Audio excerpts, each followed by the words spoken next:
Buongiorno, welcome back to my channel. Today we are shedding the light on one of my absolute favorite female perfumers, and that is Louise Turner. Today is Women's International Day, and I decided to celebrate this special day by talking about this talented perfumer and her work. She created a lot of perfumes that are well known, like for example Blooming Bouquet from Dior, Lost Cherry from Tom Ford, and many others. So if you want to know all about the creations of Louise Turner, then please keep on watching. But before we start, if you are new to my channel, hi, welcome. My name is Noura, and on this channel I mostly talk about fragrances. So if you are a fragrance lover, then please join me, subscribe and hit the notification bell so you will get notified when I upload any new video. Also follow me on Instagram, where I post some exclusive content that I don't do here on YouTube. And without further ado, let's start. I feel like perfumers still now are the unsung heroes of the perfumers. There are still some brands that do not write the perfumer.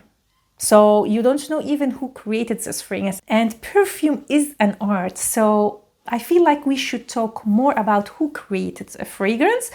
Last year I talked about Marie Salamagne, and the year before I talked about CECILE ZAROKIAN. I will leave both of these videos in the description down below. So as I said, this year I decided to talk about Louise Turner.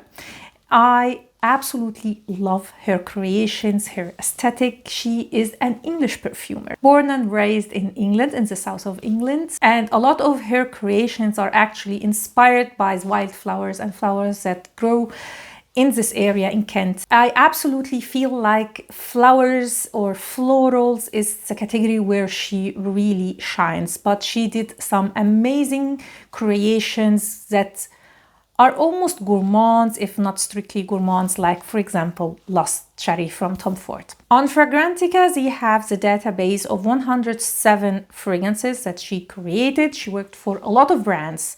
We're talking about Maison, Margiela, Roberto, Cavalli, Mugler, and a lot of other brands. And she created a lot of like the bestsellers for a lot of brands. So let's start with one of her absolutely most famous fragrances, and that is Good Girl from Carolina Herrera. And I think this is the fragrance that really made Carolina Herrera a name in the perfume industry. I did own that fragrance once, but I decluttered it long time ago.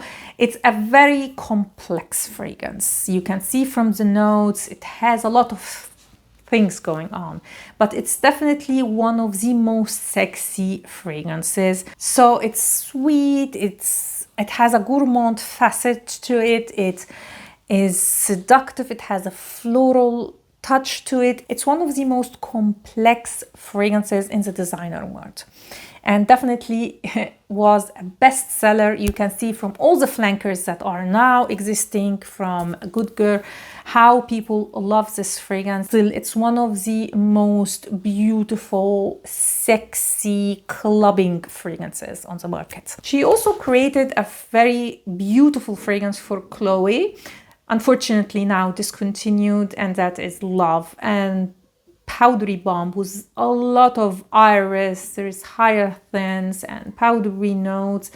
Extremely elegant fragrance that I used to have, and now decluttered, actually gifted to my sister because it's one of her favorite perfumes of all time. And I feel like this is the fragrance that somehow describes Louise Turner, in my opinion at least. So it has a lot of flowers that are said to be her favorites. We have lilac, we have wisteria, we have orange blossom. It was quite a different fragrance for Chloe, and I don't know, it is discontinued unfortunately, but it was a gorgeous scent. She's also the nose behind a lot of Hugo Boss the scent for her fragrances, and one of them is, I feel like, the most famous one, Private Accord, which is a gourmand fragrance. As I said, she shines mostly in like these two categories, like beautiful, like bright and floral fragrances, and also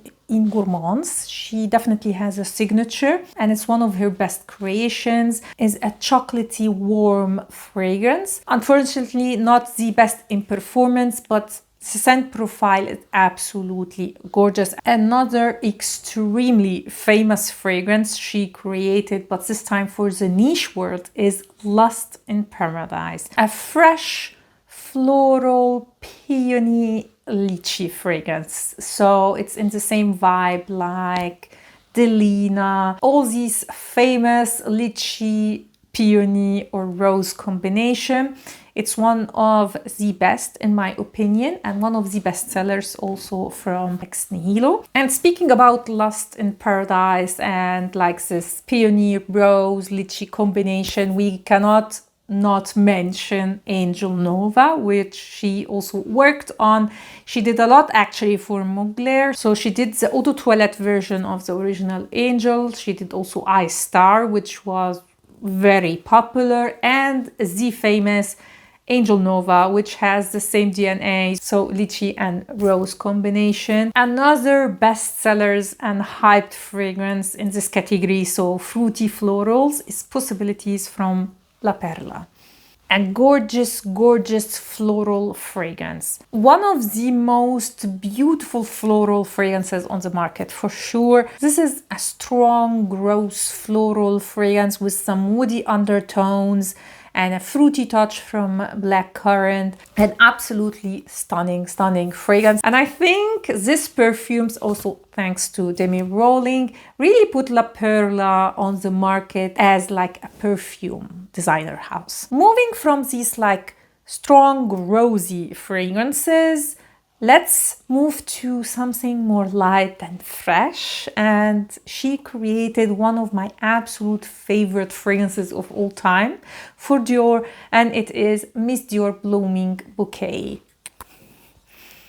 Oh my god, I love this fragrance. This is a fruity floral, yes, but totally different to the ones we have talked before. This is more fresh and feminine and elegant, very Dior-like. It is definitely a light fragrance.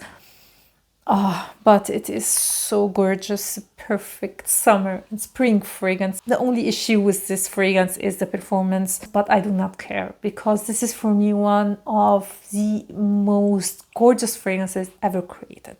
Love, love, love this scent, and it's actually my favorite fragrance from the regular line from Dior. Now, moving from roses to jasmine, she created one of my absolute favorite jasmine fragrances. So she is the nose behind all the Paradiso line from Roberto Cavalli. So Paradiso, the original one, the Azzurro, Paradiso Assoluto, all of them. And the main focus on this fragrance is jasmine. My favorite one, which I have, is Paradiso Azzurro. I used to have also Paradiso, but I decluttered it a way ago. Beautiful scent, and I would definitely recommend it if you are on a budget, because it's an extremely affordable fragrance, but it definitely smells expensive. And the original Paradiso was like this beautiful and unique jasmine fragrance with a little bit of unique woody notes. So it had cypress in the note, which was like extremely rare to find in a jasmine fragrance. But my favorite one is Paradiso Azzurro, which has the same DNA, so it has a woody aromatic touch with jasmine, but here it's also mixed with some watery notes, which makes it very fresh and has an aquatic touch, which I really, really love in summer. One of my favorite jasmine fragrances, absolutely gorgeous scent. You cannot go wrong with the whole line. Beautiful and unique designer fragrance. She also created two fragrances for Maison Margiela, which are very bright fragrances, I would say. The first one is At the Barber, which is like a light fougere, a men fragrance.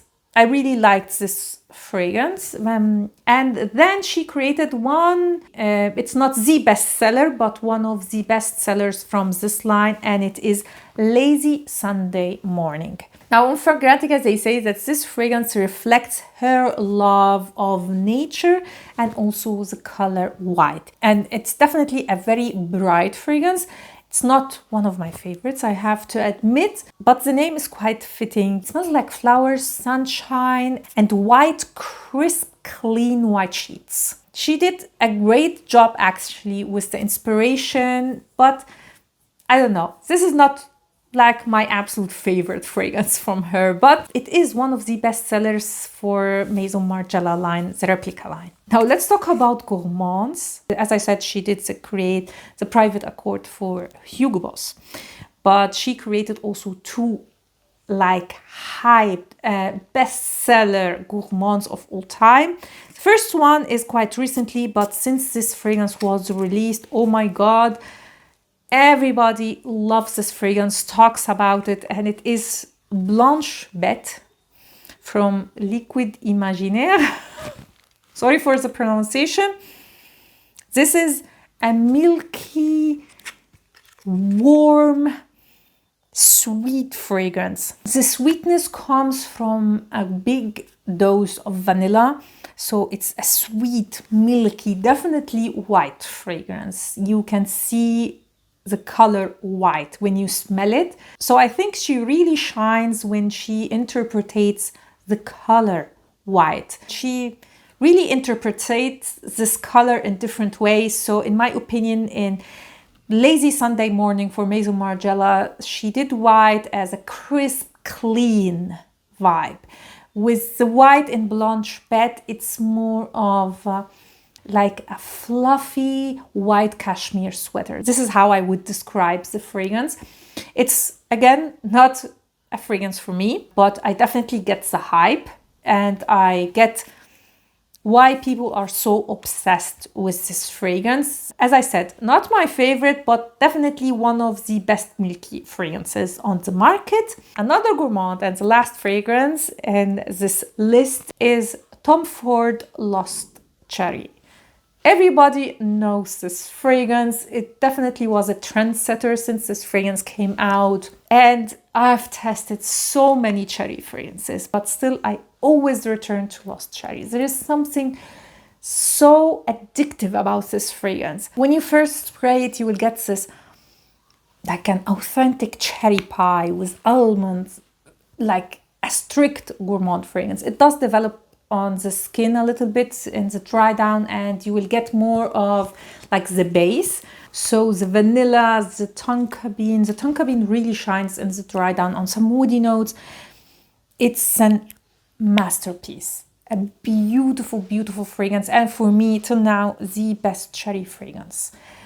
There is a lot of similar fragrances on the market, but I find myself always returning to Lost Cherry. It's really a shame that it is not like the best performing fragrance, and especially given the price tag, but I cannot lie to you, it is the best cherry fragrance. Love it. It's not too synthetic, and it is a sweet fragrance, but not too much. It's like the perfect balanced gourmand cherry fragrance ever created. Love, love, love the scent, and it's one of my favorite fragrances of all time, and I would say my favorite from Louise Turner. It's actually between this one and Blooming Bouquet. These are my two favorite fragrances. These were the most famous creations from Louise Turner. As you can see, she really shines in florals. And I'm always intrigued when I see that there is a new perfume, especially if it's a floral one created by her. Love, love, love her. And as I said, she is one of my absolute favorite perfumers of all time. Happy Women's Day. I hope you liked this video. Please tell me in the comments down below who is your favorite perfumer and which is your favorite perfume made by Louise Turner. I am also open to any suggestions for next year's perfumer. I was thinking about Calice Becker. Tell me in the comments down below if you have any suggestion for next year, and I hope you liked this video and you found it helpful. If you did, please give it a thumb up and consider subscribing to my channel. Thanks a lot for watching, and see you next time. Ciao.